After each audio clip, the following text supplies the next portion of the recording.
I'm here to review this beautiful thing. This is The Age of Magic by Ben Okri, and this came into the shop the other day and I bought it the day after that and read it that afternoon. If you've seen my video on book design, then you will know exactly why I picked this one up. Just gonna start with an overview of the design. So, front, spine, and back. And on the front here we also have this train and a suitcase and some figures, and there's a bird here, and it's all done in this lovely sort of printmaker's sort of way. The texture of the paper, it's sort of that matte, nice feeling paper as well, so that's good. Minus the dust jacket, it looks like this. Spine is still pretty. Entire dust jacket looks like that. I really want a poster of this actually now to put on my wall, because isn't that just pretty? Okay, so that's not the only reason that I picked this one up. I also saw that it was by a Booker Prize winner, and it's listed under magical realism on Goodreads, so, you know, I didn't really feel like I had any reason not to buy it.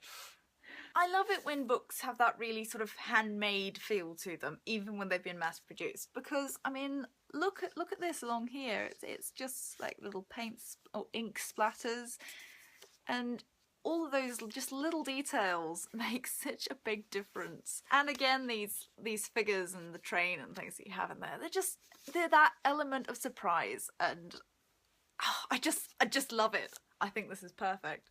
Okay, on with the book. So you're probably wondering what this is about, and I went into this completely blind. I didn't know what it was about. I didn't know anything about the author. In fact, I hadn't heard of him until I picked up this book. It starts on a train, hence the train on the cover. It's a film crew who are making a film, funnily enough, and they go on this train journey to their destination. Weird things start happening. Sentences going well. So parts of this kind of read like a platonic dialogue where you've got a whole lot of characters sitting down over wine and food and talking about the meaning of life. It's kind of this feeling that there's some sort of malignant force that has brought these people together, and they're not, well, it's not really revealed why. They don't seem sure why.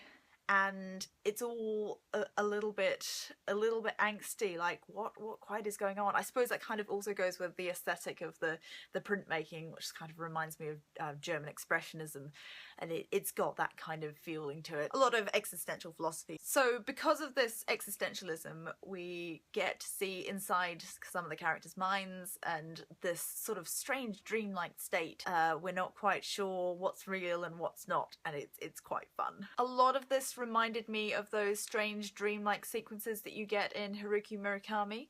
It's like you took a whole lot of those and then kind of crammed them together into this one thing, and not quite sure what's real and what's not. So if you like Murakami, and in particular his magical realism, and think that you could handle a whole lot more of that, then this is probably a good one to pick up. I didn't think that I would be reading anything any stranger than Kafka on the Shore this year, but then I read this. I guess the major themes are kind of this existentialism, this battle of the self and the subconscious. There's lots of symbolism and allusions to spiritualism and religion, but it's all kind of mixed up in this.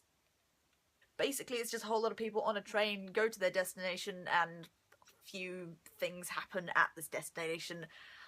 What actually happens in real life and what it happens inside their heads is a bit hazy and up in the air.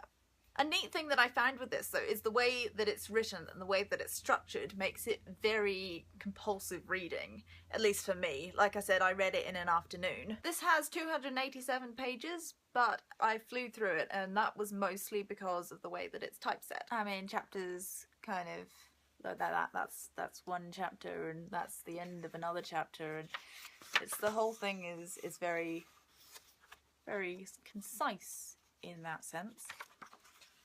Which is probably just as well considering the lack of plot. So like I said, I knew nothing about Ben Okri before I picked this one up, which is surprising to me actually, because he has been compared to Gabriel Garcia Marquez and Salman Rushdie, and of course he won the Booker Prize for his book The Famished Road back in 1991, I believe. So I've done a little bit of research, and Basically, this is fairly normal for his work. He's very interested in this sort of spiritualism, symbolism, magical realism, philosophy, those kinds of things. He classifies himself as a postmodernist, and yeah, that would pretty much be... I mean, postmodernism is quite a strange and vague category, but I think this fits into that quite nicely because it is quite vague and quite strange.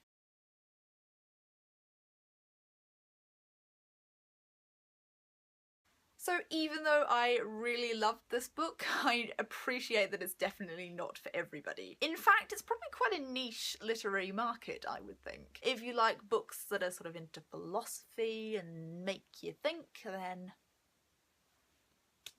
If you don't like Haruki Murakami, then don't get near this. I feel like this is a book that will continue to haunt me and will continue to make me think. It's one that I may well go back and reread at some point as well, because I feel like I might pick up more things on a second reading. So like I say, this isn't for everyone. You have been warned, but I loved it. Loved it. Please let me know if you have read this book or want to read this book, or if you've read any of Ben Okri's other works. I'd be really interested to see how it sort of compares with his earlier stuff. Thank you very much for watching, and I will hopefully see you next time. Bye!